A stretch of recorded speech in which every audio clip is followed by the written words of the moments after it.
अरे फटाफट बोल, क्या चाहिए? मौसमी, नारंगी, अंगूरी? ये आदमी चाहिए।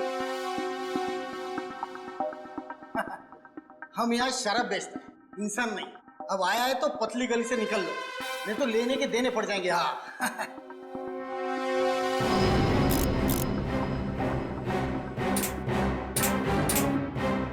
एक गोली शरीर के अंदर जाएगा और तुम 4 कंधे पे इधर से बाहर जाएगा।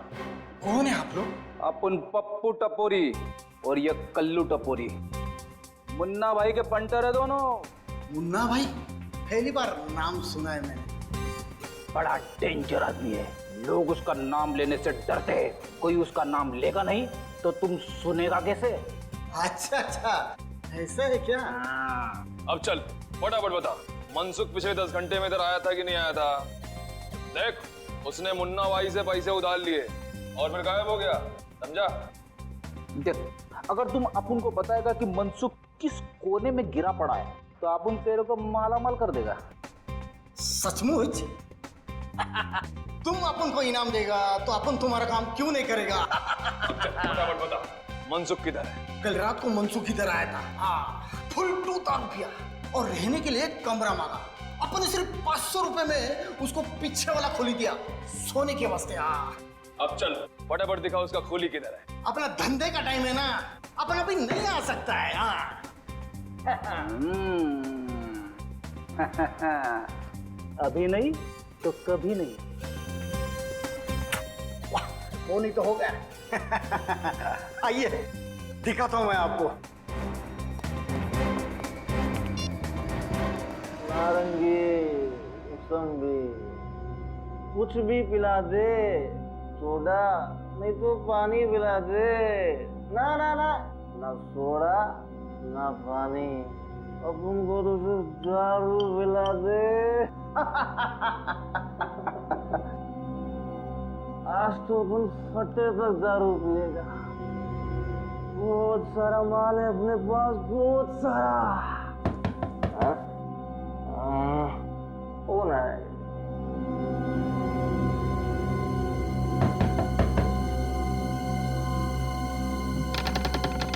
अरे जेठ, तुम जियो हजारों साल। सेठ, अभी अपन तुम्हारे पास ही आने वाला था। वो क्या है ना, दारू खत्म हो गया है, 2 बोतल चाहिए बस। अरे मनसुख, पहले इन लोगों से मिल ले। कौन है लोग? यहाँ क्या कर रहे? सेठ, मैंने तुमको एक कमरे का पूरा भाड़ा दिया है, वो भी एडवांस में। इस कमरे में सिर्फ मैं ही रहूंगा। हाँ। अरे मनसुख, तेरी बकवास बंद कर और इनकी बात मान ले। जो मानो इनकी बात में? कौन है ये लोग? अरे ये मुन्ना भाई के आदमी लोग हैं। मुन्ना भाई? कौन मुन्ना भाई? वही मुन्ना भाई जिससे तूने पैसे उधार लिए थे। अरे इनके पैसे लौटा दे वरना तेरी हड्डी पसली एक कर देंगे ये। लेकिन मैं किसी मुन्ना भाई को जानता ही नहीं, ना मैंने किसी मुन्ना भाई से पैसे उधार लिए। देखिए, आप लोगों को कोई गलतफहमी हुई है, आप लोग जाइए। आप जाएंगे, लेकिन पहले तुझे साथ लेके जाएंगे सीआईडी ब्यूरो। सीआईडी? आप लोग सीआईडी से? हे भगवान, कहाँ फंस गया मैं? लोगों को दारू पिला के उनके घर बर्बाद करते हो, तुम्हारा तो भविष्य हम बर्बाद करेंगे। सीआईडी वाले को क्या हुआ? मैंने कोई गुनाह नहीं किया है, कोई गलत काम नहीं किया मैंने। सब याद आ जाएगा, पहले तुम्हारा नशा उतारना पड़ेगा। सुरेखा को किडनैप किया, उसके पति का खून किया तूने? नहीं सर, तो प्रमोद के खून से मेरा कोई लेना देना नहीं है सर। मैं कसम खाकर कह रहा हूँ, मुझे इस बारे में कुछ नहीं पता सर। अच्छा, तो जब सुरेखा हॉस्पिटल से बाहर गई तब तुमने उसका पीछा क्यों किया? सर, सुरेखा को नींद में चलने की बीमारी थी, उन्हें पता था कि वो रात को नींद में चलकर हॉस्पिटल से बाहर आएगी, इसलिए उन्होंने मुझे पीछा करने को कहा सर। किसने? कौन था वो आदमी? सर, करीब 25-27 साल का आदमी था, उसका कद छोटा था सर। नाम? मुझे उसका नाम नहीं पता सर।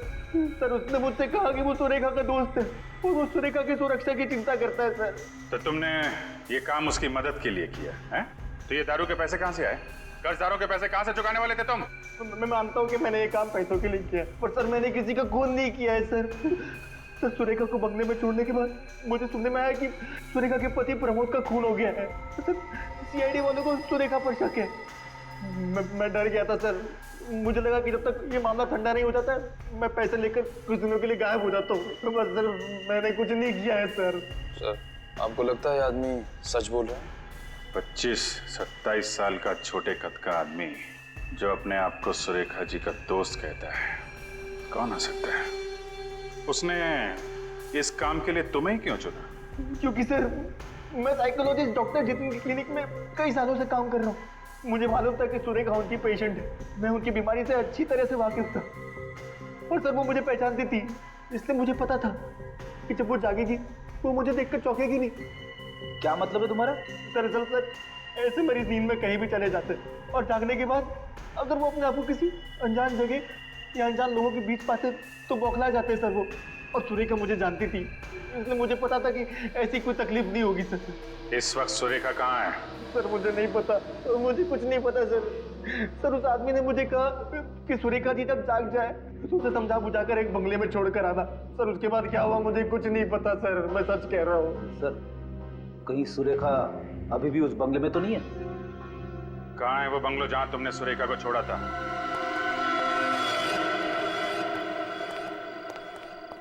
मनसुख ने यही पता बताया था ना? हाँ सर। तो दरवाजा तोड़ दें या बिल मार के दरवाजा खुलने का इंतजार करें? पहले सीधी उंगली से घी निकालने की कोशिश करते हैं, जरूरत पड़ी तो उंगली टेढ़ी कर देंगे।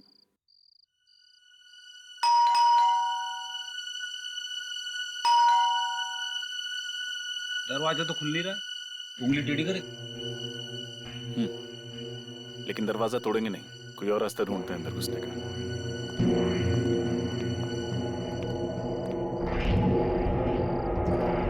सर ये तो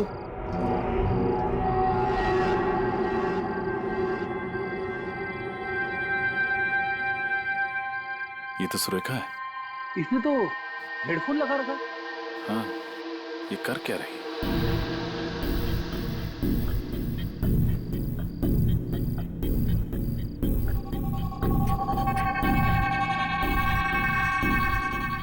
सर ये तो पंखे पे लटकने की तैयारी कर रही है।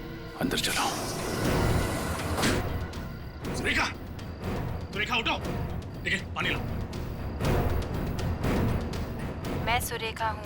मैं गले में फांसी का फंदा डालकर आत्महत्या करना चाहती हूँ। सुरेखा! सुरेखा होश में आओ, उठो।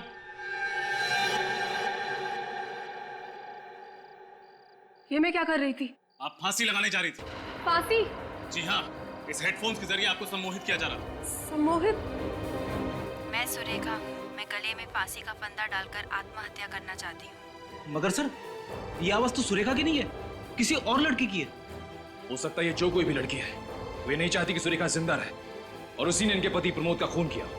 हो सकता है। ये सब क्या हो रहा है मेरे साथ? मुझे कुछ समझ में नहीं आ रहा। आप घबराइए मत, हम इस सब की तह तक पहुंचे। मगर सर हमें पता कैसे चलेगा कि इस सब के पीछे कौन है? इसी जगह पर खूनी का इंतजार करके, क्योंकि जिस लड़की की भी आवाज इस हेडफोन से आ रही वो यहाँ वापस जरूर आएगी। ये देखने की सुरेखा जिंदा है या फिर मर गई।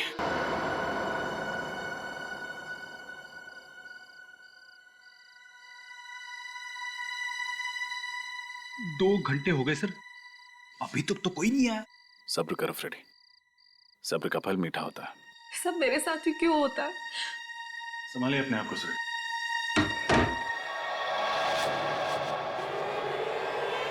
माय गॉड, यहाँ पर तो सिर्फ रस्सी है। सुरेखा कहाँ गई? सुरेखा पहुंच गई। सुरेखा यही है, जिंदा है। तुम लोगों का पर्दाफाश हो चुका है। कौन है आप लोग? हम लोग सीआईडी से। सीआईडी? कहाँ भाग रहे हो? कमर में दर्द हो जाएगा। कौन है आप लोग? बोलिए। और मुझे मारना क्यों चाहते थे? क्या आप इन्हें नहीं जानती? जी नहीं, मैं इनसे पहली बार मिल रही हूँ। अरे तो फिर ये लोग आपको क्यों मारना चाहते? इस बात का जवाब तो यही दोनों देंगे। क्यों मारना चाहते हो तुम सुरेखा को? हमने ये सब उसके कहने पे किया था। किसके कहने? जिसका ही प्लान था। किसका प्लान था? कुछ समझ नहीं आ रहा है माँ, हो क्या रहा है? मेरी भी कुछ समझ में नहीं आ रहा कि ये सब क्या हो रहा है। माँ, सुरेखा दीदी और प्रमोद जीजू का आपसी रिश्ता कैसा था? मतलब उनके बीच में कोई तनाव या झगड़ा हो रहा हो, या फिर जीजू का किसी और लड़की के साथ अफेयर हो और ये बात दीदी को पता चल गई हो, दीदी ने गुस्से में आकर उन्होंने जीजू का खून कर दिया हो। शर्म आनी चाहिए तुम्हें अपनी बहन के बारे में ऐसे बोलते हुए। तुम अपनी बहन के बारे में ऐसे सोच भी कैसे सकते हो? बस बस बस माँ, बस कीजिए। आपको भी सुरेखा पर ही शक है? शक नहीं है, लेकिन सारे सबूत उन्हीं की तरफ इशारा कर रहे हैं और सीआईडी को भी यही लगता है। मैं देखता हूँ।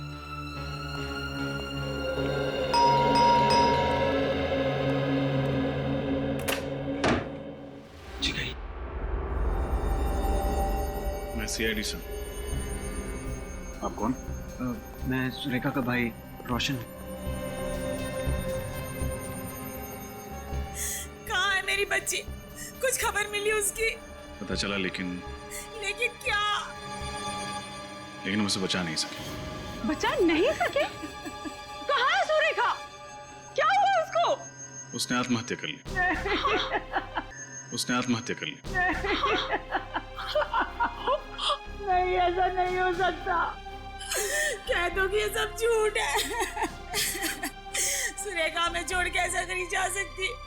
भगवान के लिए कह दीजिए कि ये सब झूठ है। भगवान ने आपकी बात सुन ली है।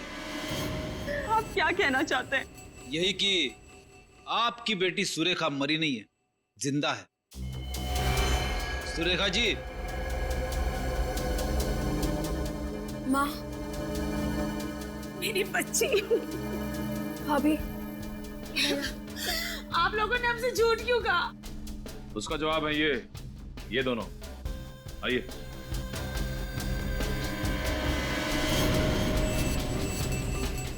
भैया, दीदी। स्वाति जी, भागने की कोशिश बेकार है, सो प्लीज। अब बताओ, क्या दुश्मनी थी तुम्हारी प्रमोद के साथ जो तुमने उसका खून किया? नहीं सर, प्रमोद से मेरी कोई दुश्मनी नहीं थी। मुझे तो परेशानी उस सुरेखा से थी। परेशानी? वो भी सुरेखा से?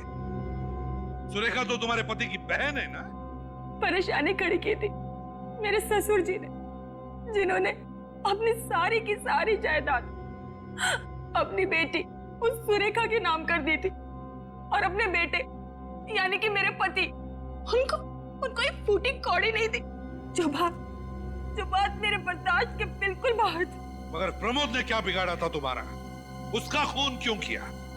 क्योंकि मैं एक तीर से दो शिकार करना चाहती थी। एक तो प्रमोद का खून और दूसरा उसका इल्जाम सुरेखा पर। इससे सारा का सारा पैसा मेरे पति का हो जाती, सारी की सारी जायदाद मेरे पति को मिल जाती। और सुरेखा को नींद में चलने की बीमारी है, ये बात तुम्हें कैसे पता चली?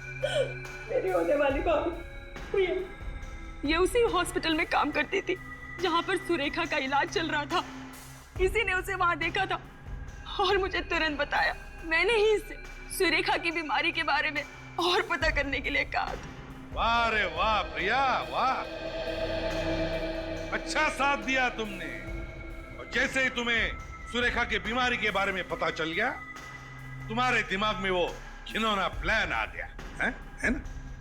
हाँ, मैंने इंतजार किया उस रात का, जब सुरेखा नींद में चलते चलते सामने के पब्लिक पार्क में जाकर नंगे पांव नाचने लगे। फिर मैंने प्रिया और राजेंद्र की मदद लेकर प्रमोद का खून करवा दिया। प्रमोद पर गोली किसने चलाई? गोली राजेंद्र ने चलाई थी। तो फिर सुरेखा के उंगलियों के निशान पिस्तौल पे कैसे आए? मैं अच्छे से जानती थी कि सुरेखा जब नींद की अवस्था में चलते चलते बाहर जाएगी तो वो कपड़े जरूर बदलेगी, इसलिए मैंने उसके कपड़ों के ऊपर पिस्तौल रख दी थी और उसने वही किया जो मैं चाहती थी। उसने कपड़ों के ऊपर से पिस्तौल उठाई और उसकी उंगलियों के निशान उस पर आ गए। सब कुछ प्लान के मुताबिक चल रहा था, यहाँ तक कि सुरेखा की आत्महत्या का प्लान भी। पर पता नहीं आप लोग कहाँ से आ गए और सारा प्लान चौपट हो गया। चौपट तो तुम तीनों की जिंदगी हो गई। जिस दिन हम तुम्हारे प्लान के बारे में सब कुछ समझ गए, बस तुम्हारे मुंह से सुनना चाहते थे।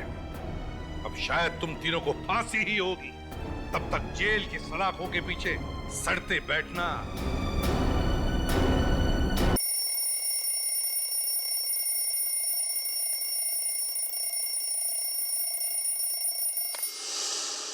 ये सर में दर्द क्यों हो रहा है?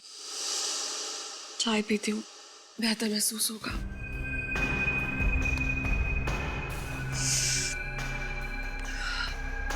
रामू, चाय बनी क्या? जी मैडम, अभी लाता हूँ।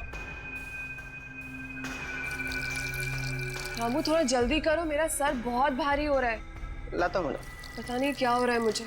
रात तो नींद भी अच्छी आई थी और खाना भी तो घर पर ही खाया था, फिर अब ये अजीब सा क्यों लग रहा है?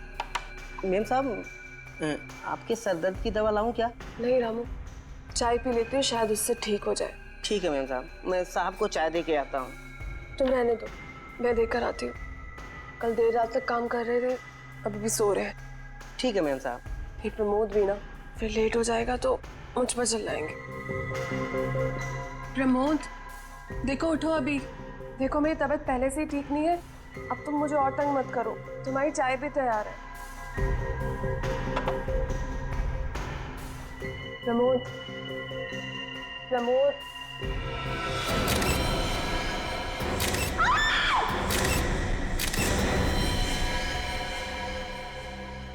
कैसे हो गया ये सब? मैम साहब, अपने आप को संभालिए, होनी को कौन टाल सकता है मैम साहब। लगता है काफी करीब से गोली मारी गई है छाती पे। और गोली लगते ही इसकी मौत हो गई, क्योंकि बेड से उतरने की भी कोशिश की हो, ऐसा देख के लगता तो नहीं है। कोई हाथापाई के निशान नहीं है। ऐसा लगता है कि जब खूनी ने गोली मारी तब ये गहरी नींद में सोए हुए थे। तुम इस घर के नौकर हो रामू? जी साहब। यहीं रहते हो? नहीं साहब, पास वाली बस्ती में रहता हूँ साहब। सुबह 7 बजे आता हूँ, घर का काम करता हूँ साहब, खाना बनाता हूँ और रात को 7 बजे चला जाता हूँ। अंदर कैसे आया तुम? साहब, मेरे पास घर की डुप्लीकेट चाबी है जो मेम साहब ने मुझे बना के दी है। उसी से साहब मैं दरवाजा खोल के अंदर आता हूँ, क्योंकि कभी कभी साहब और मेम साहब देर से उठते हैं। तो तुम्हारे पास इस घर की डुप्लीकेट चाबी भी है? जी साहब। तो जब तुम घर के अंदर दाखिल हुए तो कुछ अजीब दिखा घर के अंदर, या फिर घर के बाहर किसी को देखा जो गड़बड़ लगा हो? नहीं साहब, कल 7:30 बजे काम करके मैं चला गया था साहब। साहब और मैम साहब दोनों लोग टीवी पे फिल्म देख रहे थे और जब मैं सुबह आया तो साहब और मैम साहब दोनों लोग सो रहे थे साहब, और मैं रसोई में चला गया काम करने के लिए। सर, यहाँ पे तो कुछ नहीं है। कुछ नहीं है? पूरी घर की तलाशी लेते हैं, चलो।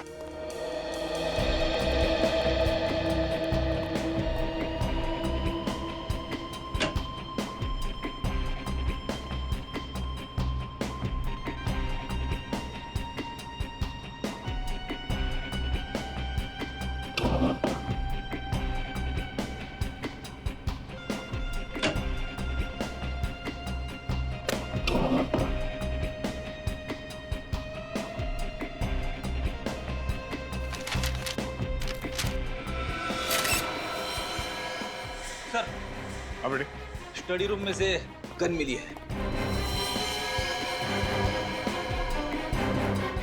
गोली चली है?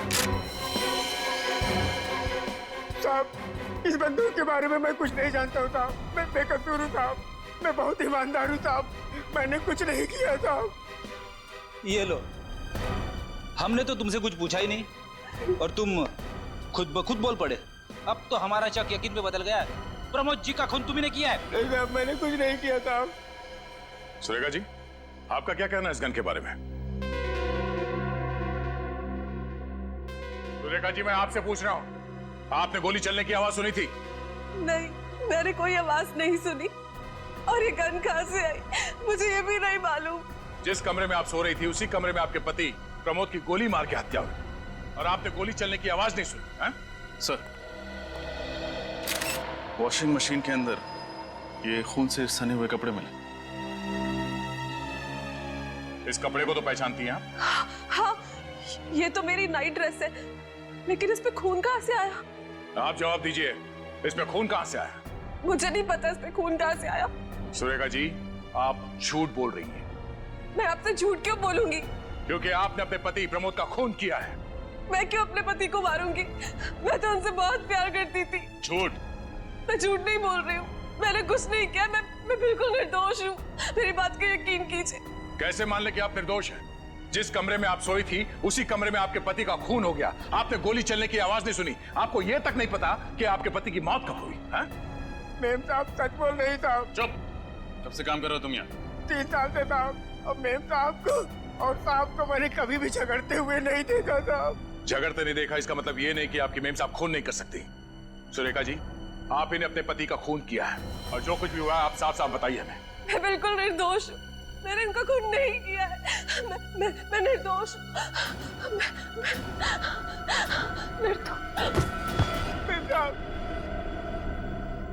ये क्या?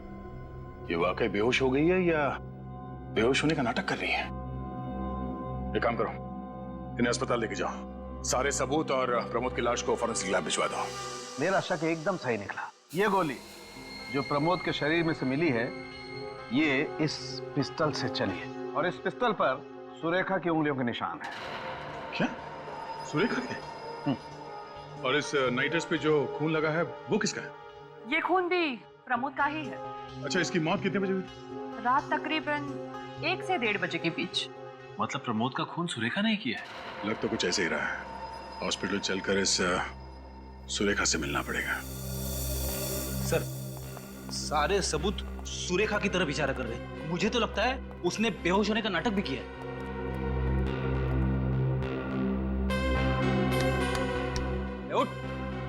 उठ, ये लो, ये तो सपनों की दुनिया में। इसे अभी हकीकत की दुनिया में ले आते हैं। उठो, उठो। ड्यूटी पर सोने का पगार मिलता है क्या तुम्हें? नहीं सर, इसे तो सपने देखने का पगार मिलता है। क्या है, आप लोगों को हॉस्पिटल में रात को चेकिंग करने का पगार मिलता है? एक तो चोरी, ऊपर से सीना चोरी। हाँ? चोरी? कौन सी चोरी? मैंने कौन सी चोरी की? काम चोरी की है तुमने। जाओ ना, क्यों दिमाग खराब करते हो? वैसे भी पेशेंट को मिलने का टाइम खत्म हो गया। चलो कल 5 से 7 के बीच में आना। चलो, गुड नाइट।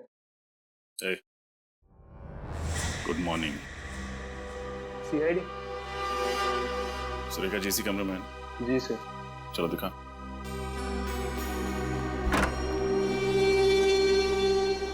बेड तो खाली। सुरेखा कहाँ? रात को 11 बजे चेकिंग के समय तो मेम साहब कमरे में थी, अचानक किधर गायब हो गई? जो सवाल हमें तुमसे पूछना चाहिए वही सवाल तुम हमसे पूछ रहे हो। सर, हमें इस पूरे हॉस्पिटल की अच्छी तरीके से छानबीन करनी पड़ेगी। आने के छानबीन तो करनी होगी। पूरा हॉस्पिटल छान मारो, देखो सुरेखा कहाँ।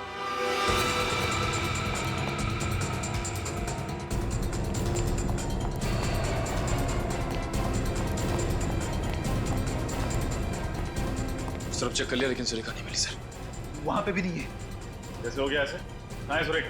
साहब मुझे कुछ नहीं पता साहब, मैं तो यहीं पर बैठा था। बैठे हुए नहीं थे, सोए हुए थे। ये कपड़े देखे तुमने? ऐसे ही कपड़े हॉस्पिटल में हर मरीज को दिए जाते हैं। हाँ सर। अगर सुरेखा के हॉस्पिटल वाले कपड़े ये हैं तो यहाँ क्या कर रहे हैं? जो कपड़े सुरेखा पहन के हॉस्पिटल में आई थी वो कहाँ है? वो कपड़े तो यहीं पर रखे थे। सुरेखा के हॉस्पिटल वाले कपड़े यहाँ और उसके पर्सनल कपड़े गायब। सुरेखा खुद के कपड़े पहन के रफू चक्कर हो गई सर। बिल्कुल सही कह रहे हो फ्रेडी। उसने बेहोश होने का नाटक किया ताकि हम उसे यहाँ हॉस्पिटल में भर्ती कराएं और मौका मिलते ही वो यहाँ से भाग जाए। सर, हो सकता है इस पूरे चक्कर में कोई और भी है जो सुरेखा का साथ दे रहा है। लेकिन कौन हो सकता है वो? कैसे पता चलेगा सर? इस पूरे हॉस्पिटल में लगे सीसीटीवी कैमरास की फुटेज देख के। चल। एक्सक्यूज मी, हमें पिछले 2-3 घंटे की सीसीटीवी फुटेज देखनी है। मगर आप लोग? हम लोग सीआईडी 10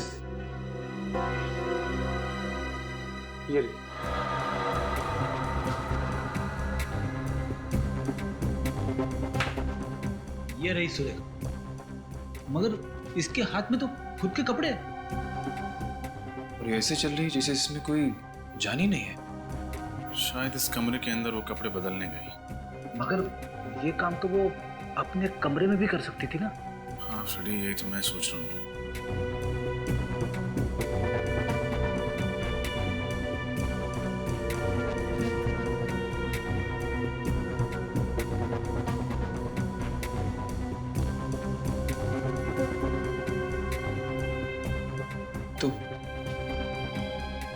सुरेखा तो हॉस्पिटल के गेट से बाहर चली गई। सुरेखा को अचानक हुआ क्या और हॉस्पिटल से निकल के वो गई कहाँ? पता नहीं किसकी नजर लग गई हमारी बेटी की खुशियों पर। उसका तो हंसता खेलता परिवार उजड़ गया। आप चिंता मत कीजिए माँ, भगवान पर भरोसा रखिए, सब ठीक हो जाएगा। उस वक्त कौन आ गया होगा, मैं देखती हूँ।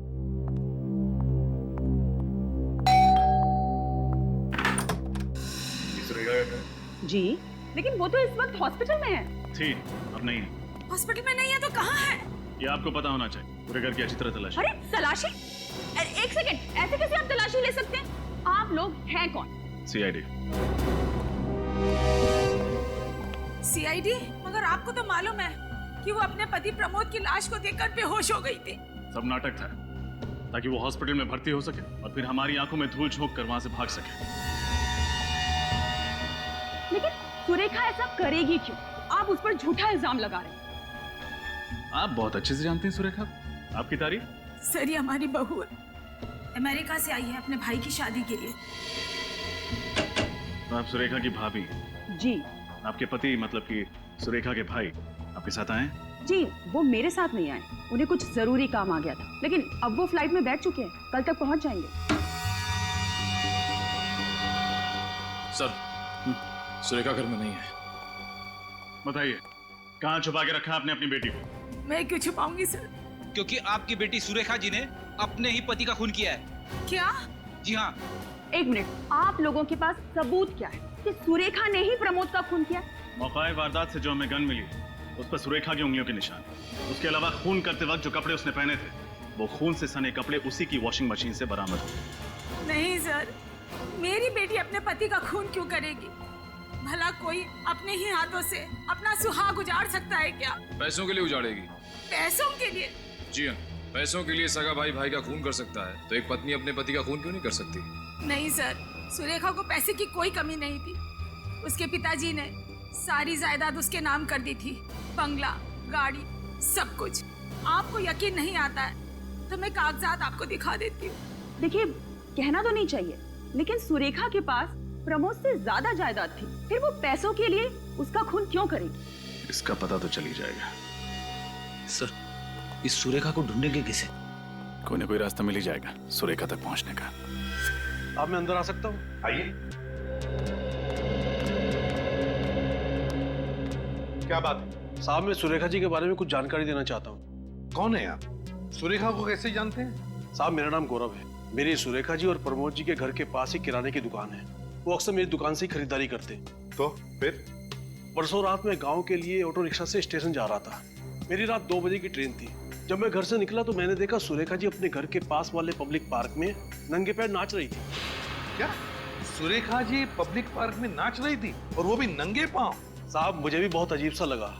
रात के 1 बजे का वक्त थोड़ा ही होता है पब्लिक पार्क में नाचने का। एक मिनट, क्या कहा तुमने? कितने बजे? 1 बजे। रात के 1 बजे? जी हाँ। रात के 1 बजे सुरेखा पब्लिक पार्क में नाच रही थी नंगे पांव, और सचिन उसी वक्त।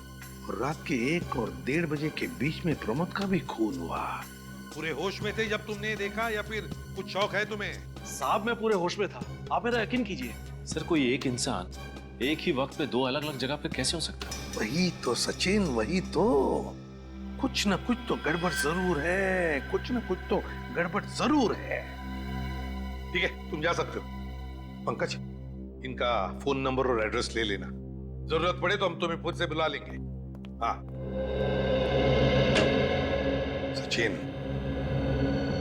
सुरेखा के बारे में और भी पूछताछ करनी पड़ेगी, और भी गहरी पूछताछ।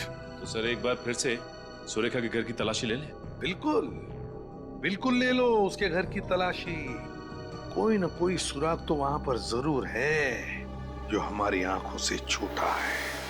सर, किराने वाले ने जो बात बताई है उसे सुनकर मेरा दिमाग गोल गोल घूम रहा है। भला कोई आधी रात को, वो भी पब्लिक पार्क में, नंगे पैर क्यों नाचेगा? फ्रेडी, हमने सुरेखा के बारे में पता कर लिया है। उसे कॉलेज के दिनों से नाचने का बहुत शौक था, और शायद शादी के बाद वो ये शौक पूरा नहीं कर पाई, और इसीलिए पार्क में आके सर, बैट पे मिट्टी लगी।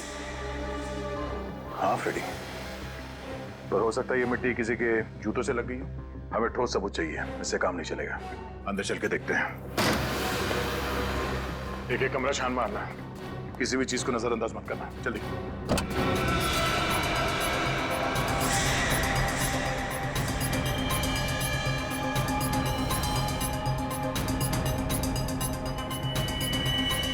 काला सलवार, सलवार में मिट्टी भी लगी हुई है। डॉक्टर सालों के हिसाब से प्रमोद की मौत रात 1 बजे के करीब हुई थी। और एक इंसान एक ही समय पे 2 जगहों पे कैसे हो सकता है?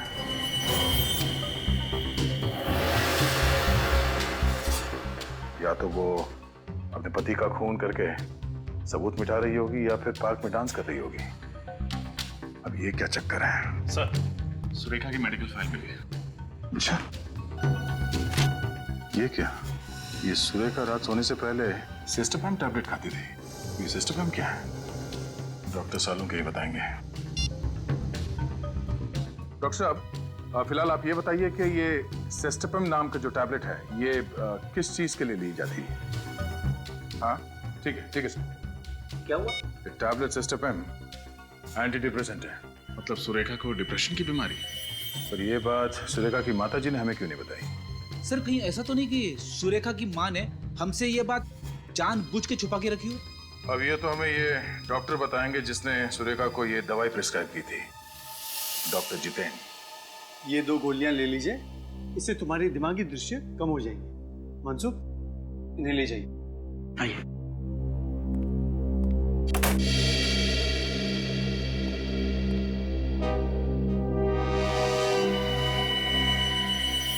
आप लोग अंदर कैसे आ गए?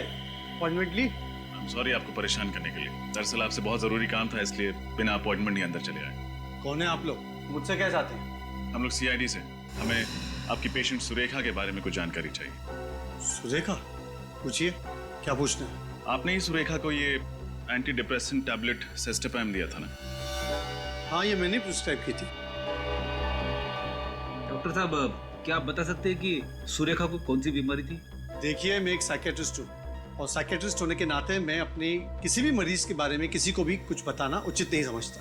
हम समझ सकते हैं, लेकिन सुरेखा के पति प्रमोद का खून हो गया, वो भी उन्हीं के घर में। खून हो गया? कब? परसों रात को।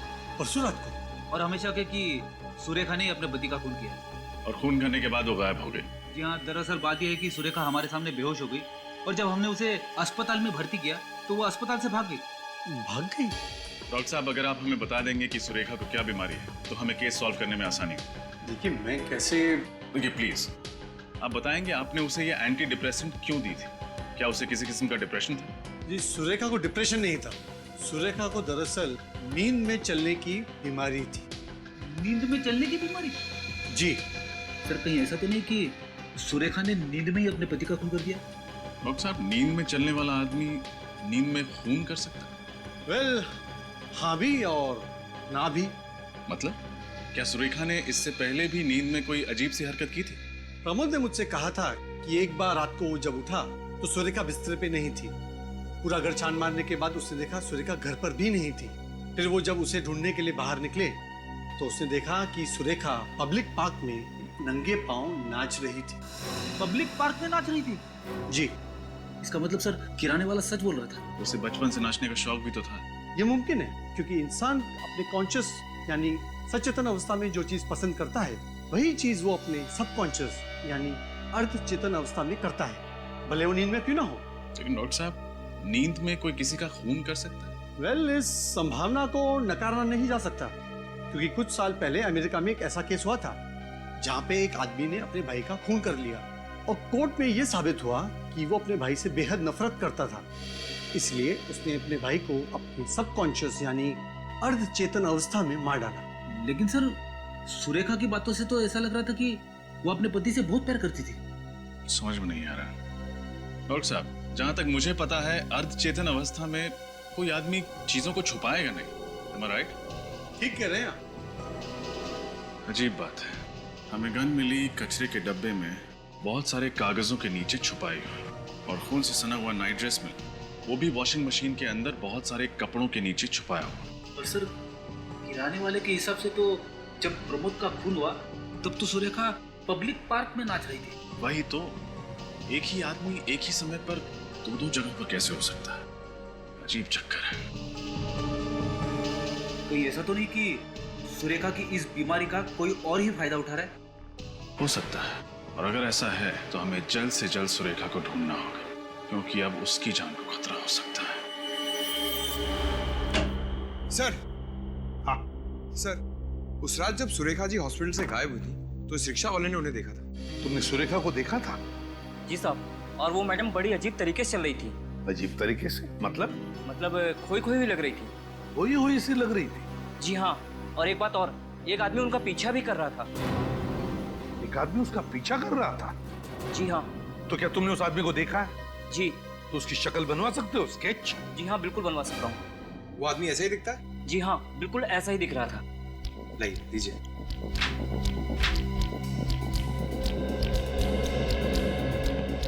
सर, हाँ, ये लीजिए स्केच।